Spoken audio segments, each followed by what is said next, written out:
Alors nous avons commencé au camp précédent de méditer la vie d'Abraham et donc nous en sommes arrivés au chapitre 14 ce matin et pour arriver peut-être à nous approprier davantage le message, j'aimerais lire un peu plus haut, donc à partir du chapitre 13,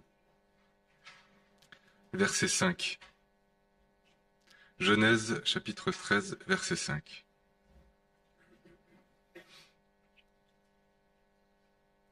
Lot, qui accompagnait Abraham, avait aussi du petit et du gros bétail ainsi que des tentes. Le pays était insuffisant pour qu'ils restent ensemble car leurs biens étaient si considérables qu'ils ne pouvaient rester ensemble. Il y eut querelle entre les bergers des troupeaux d'Abraham et les bergers des troupeaux de Lot. Les Cananéens et les Phéréziens habitaient alors le pays.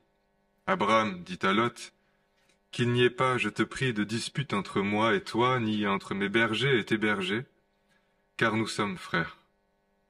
Tout le pays est devant toi. Sépare-toi donc de moi. Si tu vas à gauche, j'irai à droite. Si tu vas à droite, j'irai à gauche. » Lot leva les yeux et vit toute la plaine du Jourdain qui était entièrement irriguée. Avant que l'Éternel détruise Sodome et Gomorrhe, c'était jusqu'à Tsoar comme un jardin de l'Éternel, comme le pays d'Égypte. Lot choisit donc pour lui toute la plaine du Jourdain et partit vers l'est. C'est ainsi qu'ils se séparèrent l'un de l'autre.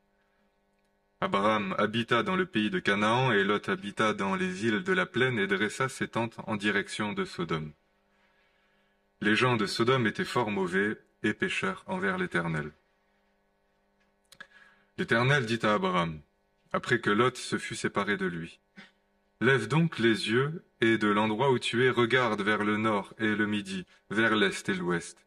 Car tout le pays que tu vois, je te le donnerai, à toi et à ta descendance pour toujours.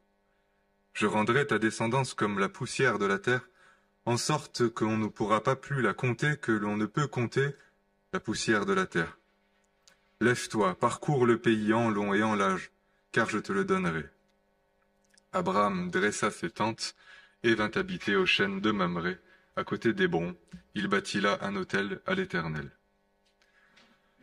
Au temps d'Amraphel, roi de Shinéar, Arioc, roi d'Élazar, de Kédorlaomer, roi d'Élam, et de Tidéal, roi de Goïm, il arriva que ces rois firent la guerre à Béra, roi de Sodome, à Birsha, roi de Gomorrhe, à Shinéab, roi d'Adma, à Hachem-Héber, roi de Tseboïm, et au roi de Béla, c'est-à-dire Tsoar. Tous ceux-là opérèrent leur liaison dans la vallée de Siddim, qui est la mer Salée. Pendant 12 ans, ils avaient été les vassaux de Kédorlaomer. Et la 13e année, ils s'étaient révoltés. Mais la 14e année, Kédorlaomer et les rois qui étaient avec lui arrivèrent et bâtirent les Réphaïm à Ashtéroth, Karnaïm, les Zouzim à Ham, les Émim à Chavé, Kiryataïm, c'est pas évident à prononcer tout ça, et les Horiens dans leur montagne de Séhir jusqu'aux chênes de Paran, qui est près du désert.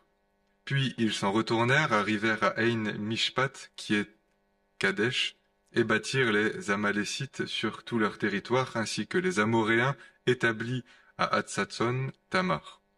Alors sortirent le roi de Sodome, le roi de Gomorrhe, le roi d'Adma, le roi de Tseboïm et le roi de Béla, c'est-à-dire Tsoar, et ils se rangèrent en bataille contre eux dans la vallée de Siddim, contre Kédorlaomer, roi d'Élam, Tidéal, roi de Goïm, Amraphel, roi de Shinéar, et Arioc, roi d'Élazar, 4 rois contre 5. La vallée de Siddim était couverte de puits de bitume. Le roi de Sodome et celui de Gomorrhe s'enfuirent et y tombèrent. Le reste s'enfuit vers la montagne. Les vainqueurs prirent tous les biens de Sodome et de Gomorrhe, et toutes leurs provisions, puis ils s'en allèrent. Ils prirent aussi, avec ses biens, Lot, fils du frère d'Abraham, et ils s'en allèrent. Lot habitait à Sodome. Un rescapé vient l'annoncer à Abraham, l'Hébreu. Celui-ci demeurait aux chênes de Mamré, l'Amoréen, frère d'École et frère d'Aner, qui avait fait alliance avec Abraham. Dès qu'Abraham eut appris que son neveu était capturé, il arma de ses plus braves serviteurs nés dans sa maison 318 de ses plus braves serviteurs nés dans sa maison, et il poursuivit les rois jusqu'à Dan. Il divisa sa troupe pour les attaquer de nuit, lui et ses serviteurs, il les battit et les poursuivit jusqu'à Oba, qui est au nord de Damas. Il ramena tous les biens, il ramena aussi Lot, son frère, avec ses biens, ainsi que les femmes et le peuple.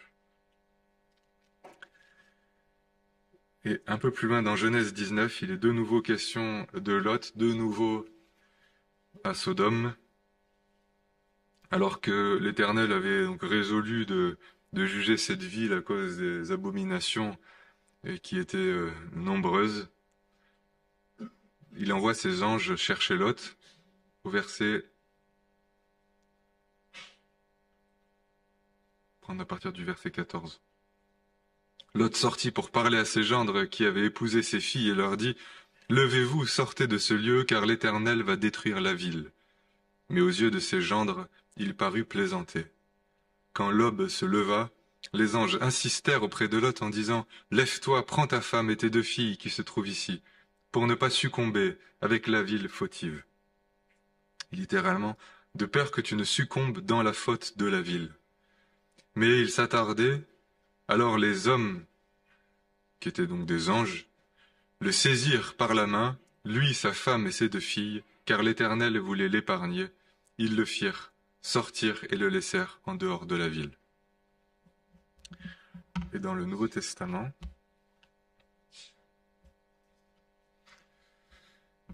en Jean chapitre 10, verset 7.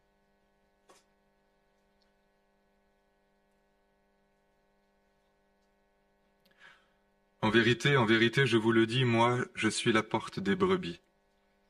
Tous ceux qui sont venus avant moi sont des voleurs et des brigands. Mais les brebis ne les ont pas écoutés. Moi, je suis la porte, si quelqu'un entre par moi, il sera sauvé, il entrera et sortira, et trouvera des pâturages. Le voleur ne vient que pour voler et tuer et détruire. Moi, je suis venu afin que les brebis aient la vie, et qu'elle l'ait en abondance. Moi, je suis le bon berger. Le bon berger donne sa vie pour ses brebis. Mais le mercenaire qui n'est pas berger, et à qui les brebis n'appartiennent pas, voit venir le loup, abandonne les brebis et s'enfuit. Et le loup s'en empare et les disperse. C'est qu'il est mercenaire, et qu'il ne se met pas en peine des brebis.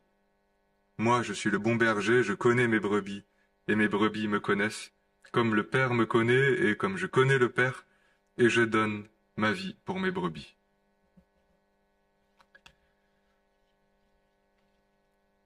Un verset dans 1 Colossiens chapitre 1, verset 13. Il nous a délivrés du pouvoir des ténèbres et nous a transportés dans le royaume de son Fils bien-aimé, en qui nous avons la rédemption, le pardon des péchés. Et à la fin du livre de Jacques, chapitre 5, verset 19. Mes frères, si quelqu'un parmi vous s'est égaré loin de la vérité et qu'un autre l'y ramène, sachez que celui qui ramène un pécheur de la voie où il s'était égaré sauvera une âme de la mort et couvrira une multitude de péchés. Donc dans ce récit, qui est une énumération de différents rois, ce qui se produit, c'est donc que Lot, qui avait choisi la meilleure part, a priori, pour s'y installer avec son troupeau, ses bergers, sa famille, avait choisi une région extrêmement fertile et séduisante, si belle et si fertile qu'elle était à ses yeux semblable à un jardin de l'Éternel, à l'Égypte qui était extrêmement prospère à cette époque. Et voilà que dans cette région qui n'a pas attiré que Lot, se jouent des conflits entre rois et qu'une petite coalition se fait dans cette région parce que les peuples en avaient marre d'être sous la tutelle de ce roi qui est Kedorlaomer. Et donc ils font une coalition, ils s'opposent à lui, mais ils se font renverser. et ce roi qui avait aussi une coalition passe dans la région où était Lot et vole tout ce qu'il y avait d'intéressant, d'avantageux, et il capture aussi donc Lot, sa famille, ses biens. Et Abraham, qui est averti, intervient en faveur de son neveu et le sauve. Pour comprendre, je pense, ce qui se joue et la portée de l'intervention d'Abraham, il était nécessaire de lire un petit peu plus haut ce qui s'est produit. Donc au moment où Abraham et Lot faisaient chemin ensemble, mais ils étaient donc trop riches, trop nombreux pour rester ensemble. Il y avait des disputes entre leurs bergers. On pourrait dire problème de riches. Il y avait, disons, tellement de richesses que il y avait pas suffisamment de territoire pour être riches ensemble. Donc, ils étaient tellement riches qu'ils ont dû se séparer, qui est un des effets, peut-être un des effets pervers de la richesse, quand on ne sait plus la vivre ensemble. En tout cas, voilà, ils ont dû se séparer. Abraham a accepté cette séparation. Il a choisi la paix et il a même laissé libre son neveu de choisir en premier. On sait quand il s'agit de choisir que celui qui choisit le premier aura forcément la meilleure part. C'est pour ça que dès qu'il y a quelque chose à se partager, on ne voudrait surtout pas être le dernier dans la file parce que ne restera pour nous que les miettes. Et on manifeste généralement dans notre choix et dans notre volonté de choisir énormément voilà, d'intérêt personnel. Disons, tout ce que l'on choisit est intéressé. C'est comme ça. Disons, on n'est peut-être pas toujours très malin.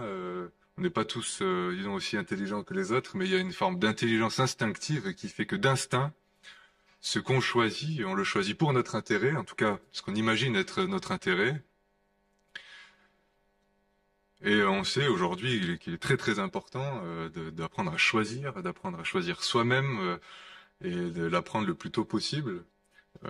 Un enfant, quand il peut enfin choisir, il manifeste dans son choix une forme d'autonomie, parce que celui qui sait choisir, c'est celui qui sait normalement distinguer le bien du mal, ce qui est avantageux de désavantageux, etc. Donc on veut choisir, mais on ne sait pas choisir. Il me semble, c'est bien sûr une des instructions de ce texte, on ne sait pas choisir ce qui est bon pour nous.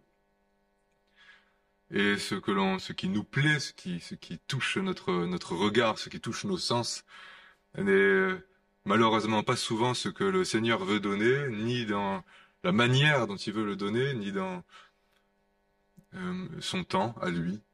Et d'ailleurs, il y a tout un vocabulaire qui est, je pense, qui nous est donné, qui fait un écho direct à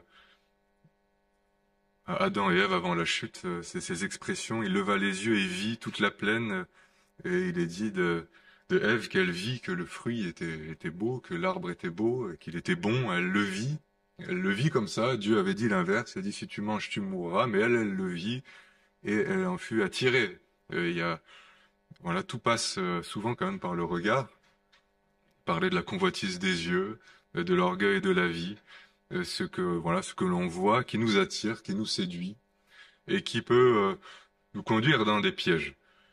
Maintenant, je trouve il ne faudrait pas faire, et c'est un peu une tentation, ce qui rendait la méditation pas évidente, faire de Lot une sorte de petit diable, puisque la parole, le Nouveau Testament, il est une seule fois question de Lot, et il est question de Lot le juste, qui tourmentait son âme de juste à cause du péché de Sodome et Gomorrhe. Donc voilà, la parole lui reconnaît une justice qui nous échappe un peu, il faut le dire, si ce n'est il s'est probablement pas il s'est pas abandonné complètement au péché de Sodome, mais il n'en était pas indemne du tout. Il était vraiment sur le point de vaciller. On voit, il a été délivré ici par Abraham d'une capture, et puis en fait il est quand même retourné s'installer à Sodome, et il a failli être jugé avec l'ensemble de cette ville. Et il est venu, et des anges sont venus l'avertir, et il traînait quand même. Il a averti ses gendres qui l'ont pas pris au sérieux, et il y avait une sorte de langueur à quitter Sodome qui est quand même pas exemplaire.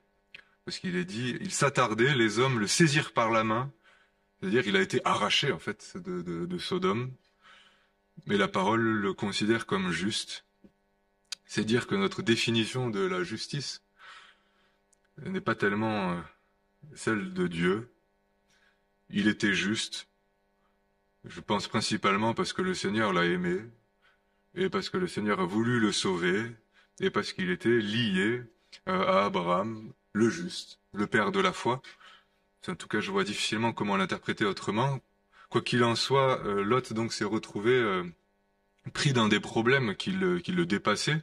La parole nous avertit quand même qu'il est une manière de vouloir jouir de la vie, faire comme les autres. C'est pour ça que je dis Lot n'était pas forcément un petit diable. Ce serait plus simple dans notre esprit voilà, de catégoriser comme ça. Il y a Lot, c'était vraiment un grand pécheur, c'était un homme qui fonctionnait que convoitise, et puis Abraham, lui, c'était vraiment un héros, un homme de foi, absolument désintéressé. Les choses, il me semble, ne sont pas si claires, ni dans la parole, ni dans la vie. Lot était un homme qui a réfléchi de manière très pragmatique. On lui propose de choisir en premier. Il n'était pas très courtois. Il n'a pas donné, comme on fait parfois quand on se renvoie la balle. Non, toi d'abord, toi d'abord. On lui a dit choisis. Il a choisi ce qui était le plus avantageux pour lui et les siens. Il s'est installé, eh bien, d'une certaine manière, on pourrait dire légitimement, sauf que il s'est installé à un endroit où, probablement d'ailleurs, comme partout sur la terre à cette époque, les hommes étaient fort mauvais et pécheurs envers l'Éternel, et il s'est retrouvé impliqué dans des problèmes qui étaient les problèmes de Sodome. Et la parole nous avertit et dit, mais ne participe pas à son péché si tu ne veux pas participer aussi à son fléau, hein, ne peut, et c'est quand même la leçon de ce texte, jouir du monde et n'en tirer que les avantages, sans supporter aussi notre part de douleurs qui sont liées aussi à la vie du monde. Ces récits ont, je trouve, une forme de simplicité qu'on retrouve pas beaucoup aujourd'hui, et d'une certaine manière, la morale semble évidente. Il y a eu, malgré tout, des conséquences, voilà, au choix de Lot, inspiré par une forme de convoitise, d'intérêt. Il a cherché quand même son intérêt. Et je dirais, c'est une assez bonne chose, malgré tout, voilà, que nous puissions tirer les conclusions d'un tel comportement. Parce que, je dirais, il y a, aujourd'hui, même ces choses, on a de la peine avec les morales de l'histoire. Je pense que ça a évolué jusque dans le rapport qu'il y a aux romans, aux médias, aux films, aux séries. Je dirais, on aimait à un certain temps que les choses soient quand même relativement claires et qu'il y ait une forme de morale à l'histoire. Et tant que là, il n'y a pas la morale de l'histoire, on ne sait pas quand même tout à fait comment est-ce qu'on peut s'approprier le récit. Mais aujourd'hui, on n'aime pas les morales de l'histoire. On n'aime pas tirer les conséquences. Et disons, on s'arrête tellement sur l'instant présent, la jouissance seule, on ne regarde pas la fin d'une chose. Et la parole nous invite à considérer la fin d'une chose, ses conséquences, de considérer aussi même la voie des méchants, et la manière dont, disons, leur vie se déroule, quels sont leurs fruits, quelles sont leurs fins. Et il est nécessaire, et c'est selon la sagesse de Dieu quand même, de comparer un arbre à ses fruits. Il est aussi dit qu'on se moque pas de Dieu, ce qu'on sème, on le moissonnera aussi. Donc il y a des conséquences aux choses, et il faut quand même il faut en être averti, il faut en être informé. On n'aime pas cela. Et on s'imagine parfois que c'est que parce que nos parents sont un peu moralisateurs et, comme on dit, lourdingues, qu'ils nous disent toujours, mais attention, si tu fais ça, il va arriver ça. Ben, disons, c'est un vrai père, un vrai berger averti. Et le Seigneur avertit les siens, avertit son peuple, avertit ses enfants d'un danger qui existe, qui est véritable. Et la parole va nous le révéler.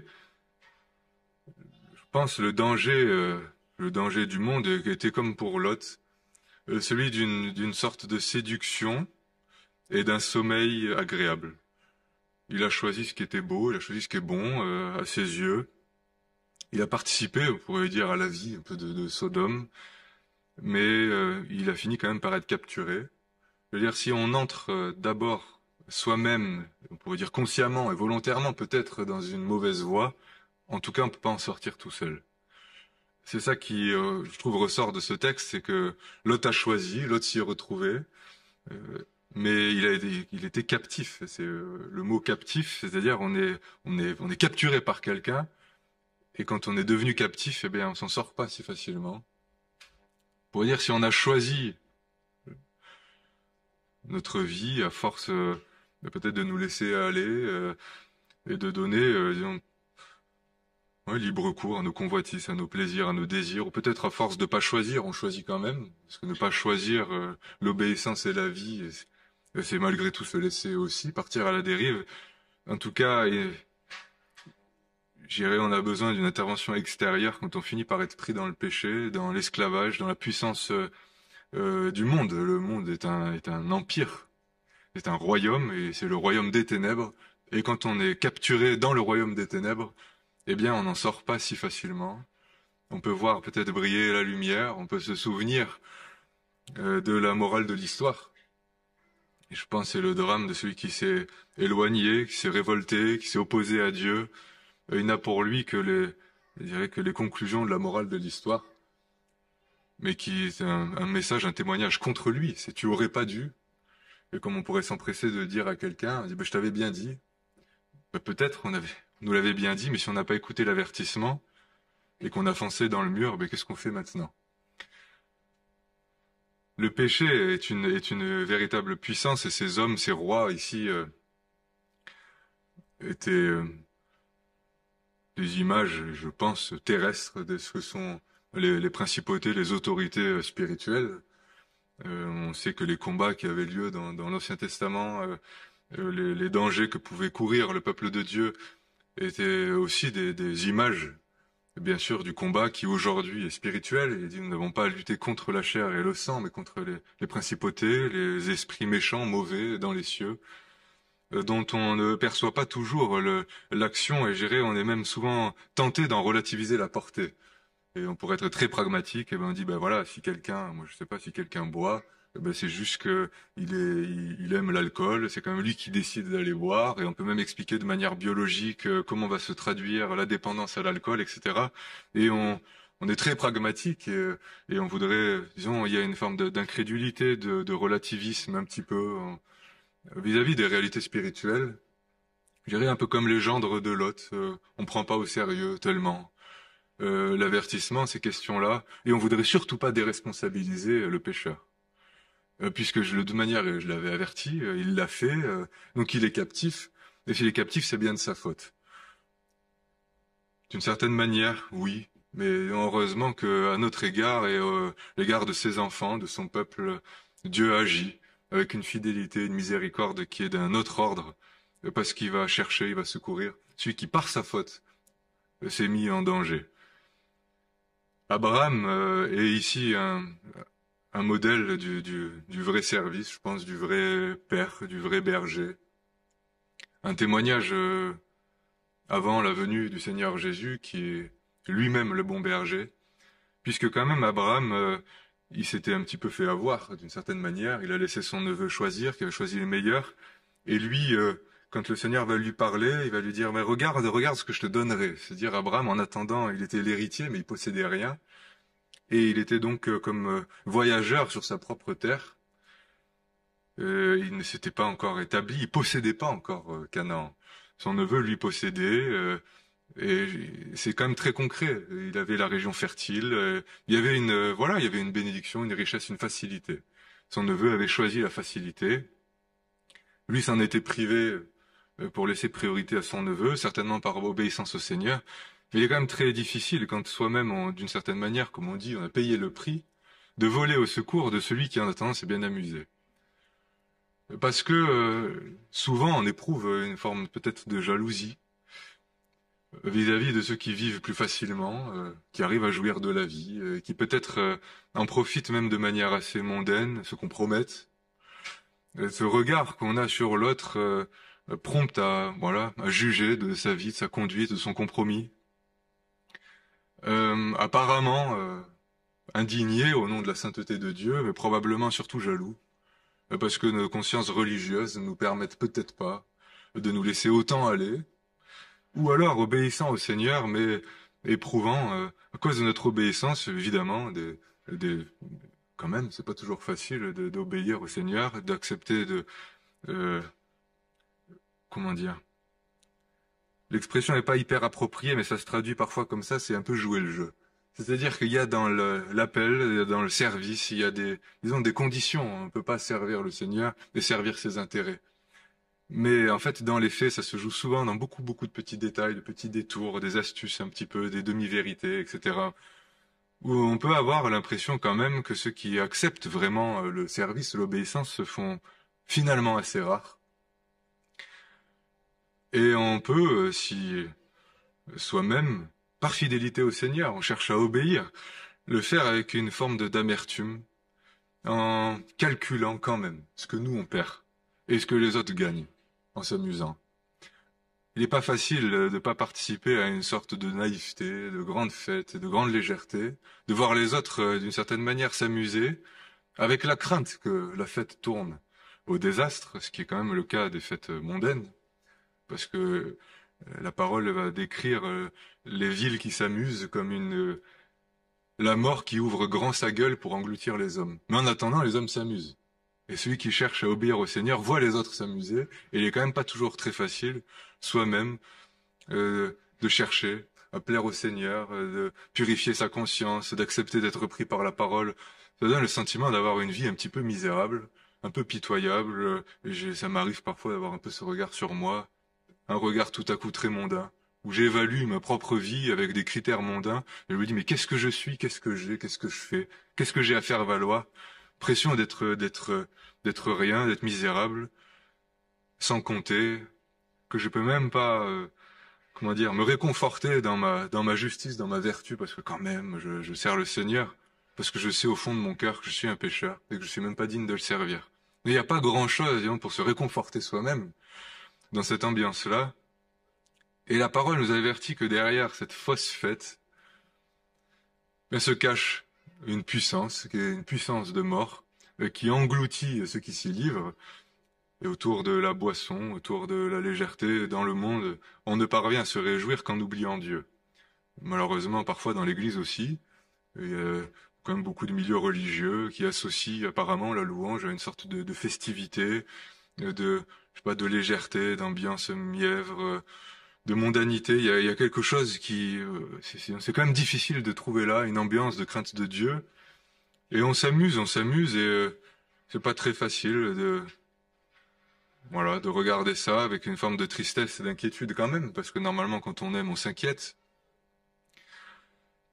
Et donc gérer la jalousie d'une part peut nous empêcher d'être comme l'a été Abraham, un serviteur pour le salut de son frère. Abraham a été averti que son neveu était captif, et cette information a suscité en lui une réaction immédiate. Il a réuni ses hommes et il allait le sauver. Cette spontanéité pour sauver son neveu, qui en attendant s'était bien amusé, alors que lui était encore errant dans sa propre patrie et qu'il n'avait hérité de rien alors qu'il était vieux, etc. Il me semble tout à fait exemplaire. L'expression d'un amour de berger. Abraham, il est dit, toutes les familles de la terre seraient bénies en lui. En attendant, il avait rien, et il avait peut-être dans sa famille un neveu. C'était donc a priori un berger sans brebis, mais il n'a pas fait la fine bouche. Parce que il me semble que nous sommes parfois ainsi, déplorant d'avoir si peu autour de nous, pour nous suivre, pour s'associer à nous, pour servir avec nous. Mais disons, aucun n'est digne vraiment de notre attention, de notre affection, de notre dévouement, et on a toujours quelque chose pour justifier de ne pas s'engager pour le salut de l'autre. Ne serait-ce que mettre sur son compte sa propre désobéissance.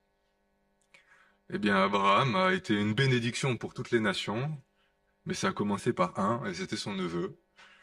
Et il aurait pu y avoir, disons, quantité de choses qui fassent obstacle avec ce neveu-là. Et disons, tous ces griefs un peu accumulés contre ceux qui peut-être nous ont déçus, qui peut-être nous ont trahis, qui peut-être se sont éloignés. Et ça a créé intérieurement une forme de distance qui n'est plus, je pense, l'affection, l'amour, la fidélité du berger, qui bien que ayant été trahi, déçu, blessé, attend le retour de la brebis et va s'employer à la sauver. Il a réuni ses hommes et il allait combattre pour l'autre. Il n'avait pas, il y a aucun texte jusque-là qui évoque un combat d'Abraham. Et il a même pas combattu pour commencer à régner sur sur la terre qui lui était promise. Il attendait que le Seigneur la lui donne. Il a combattu, c'était pas pour lui. Mais c'était comme pour lui, c'était son neveu, il l'aimait. Et je pense, quand on aime vraiment, et que l'on combat pour un autre, c'est un peu comme si on combattait pour soi, tellement, on va dire, le souci de voir l'autre se perdre et la joie de le voir revenir, disons, nous est personnelle et profonde. C'est l'amour du berger, c'est l'amour qu'a manifesté Abraham, et c'est bien sûr l'amour qu'a manifesté pour nous le Seigneur Jésus, qui a quitté sa condition divine, son privilège céleste, et qui est venu sur la terre, lui qui était héritier de tout, mais qui ne possédait rien. Et il allait jusqu'à perdre sa propre vie pour des hommes qui étaient encore des ennemis, ce que nous étions. Et disons, il l'a pas fait, comment dire, dans une forme de réserve calculée, pour voir si l'autre va quand même bien mériter notre sollicitude, nos combats, notre sueur, nos prières. Il s'est d'abord donné. Et c'est là le message de l'Évangile. Il s'est d'abord donné pour nous. Il a dit quand nous étions encore pécheurs, quand nous étions encore ennemis, puisque pour être sauvés, nous avons besoin que le Seigneur accomplisse tout pour nous. C'est une intervention extérieure souveraine où il nous délivre de ce qui domine sur nous, ce qui domine sur notre vie. Le pécheur est coupable, mais il est aussi esclave. Et je sais quelle a été parfois mon impatience, mon inquiétude même devant des amis ou des hommes qui étaient esclaves de certains péchés. J'avais envie de les pousser à une forme d'engagement. Je dis mais décide, mobilise-toi, et on voudrait arriver à susciter chez l'autre la mobilisation, le courage pour enfin obéir. Mais je dirais, un esclave décide pas de lui-même de quitter son maître. Si on est esclave du péché, si on est sous la puissance du malin, et le péché, les passions sont une puissance dont nous ne sommes pas libres. C'est-à-dire, nous ne pouvons pas nous-mêmes décider de nous en départir pour enfin suivre Dieu. C'est une fausse compréhension, je pense, de la conversion et même de la repentance. Elle se manifeste par une action de Dieu qui secoue le joug qui nous tenait captifs et qui suscite dans nos cœurs une repentance pour qu'on puisse revenir à lui. Disons, la vraie repentance, le vrai retour à Dieu est le fruit d'une intervention de sa part qui va manifester dans nos cœurs et dans nos vies son autorité, si encore on veut bien le suivre et si on veut bien l'accepter. On est quand même, je trouve, loin d'une forme de réserve très très pastorale. Il faudrait quand même surtout pas, je sais pas comment dire. Bien sûr, on force pas les gens à suivre le Seigneur et on va pas les arracher, mais je dirais quand même les anges et messagers de Dieu ont incité Lot à sortir, mais vu qu'il traînait, ils l'ont saisi par la main et ils l'ont sorti. Il y a quand même une intervention, et je veux dire, Abraham n'a pas juste demandé à Lot si quand même il voulait bien éventuellement s'affranchir de la tutelle de celui qui dominait sur lui. Il a pris ses hommes et il a combattu en faveur de la délivrance. Il y a un combat à livrer, une autorité à manifester à l'égard de celui qui est esclave du péché. C'est bien sûr notre ministère, c'est le ministère de l'Église dont il est dit qu'elle a vocation à lier et délier, c'est-à-dire à manifester sur la terre de la part de Dieu le pardon et la libération. On ne compte pas sur la résolution du pécheur pour s'en sortir, mais nous sommes, disons, témoins, instruments de l'amour de Dieu, de sa puissance, de sa souveraineté. Sans ça, nous serions tous perdus, et sans ça, Abraham lui-même aurait été perdu, puisque le récit qui précède un petit peu avant, je l'ai à l'esprit parce qu'on l'a médité le camp précédent, mais c'est quand même Abraham qui s'est retrouvé en Égypte et qui, à cause d'une forme de crainte, livrait sa femme au pharaon et s'était retrouvé dans de beaux draps. Et c'est l'intervention souveraine de Dieu qui a suscité une sorte de conviction et de crainte chez le pharaon, c'est-à-dire une protection absolument imméritée de la part de Dieu. Et Abraham avait été secouru par pure grâce. Il avait joui de la fidélité de Dieu, de sa protection, et c'est certainement aussi à cause de cela qu'il a agi comme un protecteur à l'égard de Lot. C'est, je pense, un modèle ici, dont on est appelé quand même à être imprégné, c'est-à-dire acceptant à cause du Seigneur de perdre notre vie, et tout en ayant le sentiment d'avoir rien à donner, la donner encore pour nos frères, qui peut-être, eh bien, n'ont pas payé autant le prix. Peu importe. C'est l'esprit du serviteur. Il n'y a pas trop de mesures à ce niveau-là. On peut pas décider de se donner un petit peu. On peut pas faire d'économie tellement. Quand on se donne entièrement. On donne sa vie. Et on est appelé à considérer les autres comme nos frères ou comme disons comme des hommes ceux qui vont mourir. Je dirais, les païens, ceux qui connaissent pas et qui peut-être de nos familles ne connaissent pas le Seigneur et dont on serait parfois si prompt à juger, etc. Mais il ne faudrait pas oublier qu'ils sont surtout perdus et esclaves du péché, d'une tyrannie qui est diabolique et notre vocation est d'être les témoins d'un message de grâce, de pardon, de libération adressé aux plus faibles, c'est-à-dire à ceux qui sont captifs. Le message de l'Évangile, c'est un message qui résonne aux oreilles de ceux qui sont captifs du péché et qui n'ont pas la ressource en eux-mêmes pour s'en sortir. Et c'est quand même pas en faisant appel aux efforts qu'on arrivera à aider qui que ce soit, au contraire, je pense. Plus on en appelle aux efforts, plus on rappelle la loi, comme on serait tenté de le faire quand même à quelqu'un qui, en attendant, a bien profité, lui rappeler quand même à quel point il s'est mis en tort par rapport à la loi. Et quand on a dit ça, qu'est-ce qu'on a fait? Si ce n'est nouer davantage sur les épaules du pécheur le poids du péché, de la culpabilité, en appeler aux efforts, c'est le livrer plus encore à l'autorité de la loi. Disons, le ministère, c'est un ministère de grâce, de miséricorde. Là où le péché abondait, la grâce surabonde. Et c'est une grâce qui va précéder même la repentance. Il ne faut pas attendre de se sentir absolument repentant pour se repentir. On entend l'amour de Dieu, sa grâce, sa bonté, et c'est sa bonté qui nous pousse à la repentance. Il faudrait quand même pas en demander plus aux autres qu'à nous-mêmes, sans la bonté du Seigneur qui nous a précédés, qui nous a conduits si souvent à la repentance, sans sa protection qui nous a gardés de nombreux pièges dans lesquels on aurait pu tomber et dans lesquels on est déjà tombé, eh bien nous ne serions rien, nous serions tous perdus. C'est un témoignage à sa fidélité, à sa bonté, dont nous sommes appelés à être quand même tous les instruments pour apprendre à considérer, à aimer peut-être même ceux qui se sont éloignés, comme il est dit dans Jacques, il dit si quelqu'un s'est égaré de la voie de la vérité et qu'un frère parvient à l'en ramener, eh bien il a sauvé une âme de la mort et couvert une multitude de péchés. Donc notre vocation n'est pas de souligner chez l'autre le péché et de mesurer à quel point il en paye les conséquences et il les paye à juste titre, avec cette forme de satisfaction quand même, quand quelqu'un qui a désobéi et surtout nous a désobéi, s'il n'a pas suivi mes conseils, eh ben tiens, c'était bien mérité. C'est cet esprit-là, cette satisfaction à voir l'autre payer les conséquences, et absolument pas l'esprit de l'Évangile. Le bon berger se met en peine de ses brebis, et quand il voit l'adversaire, il ne part pas, mais il donne sa vie pour ses brebis. Que le Seigneur nous fasse la grâce d'avoir des cœurs de berger à sa suite. Voilà, je vais prier pour terminer.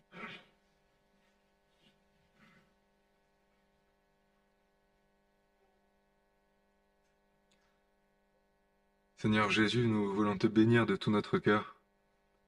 Toi qui es notre Seigneur, qui es notre berger,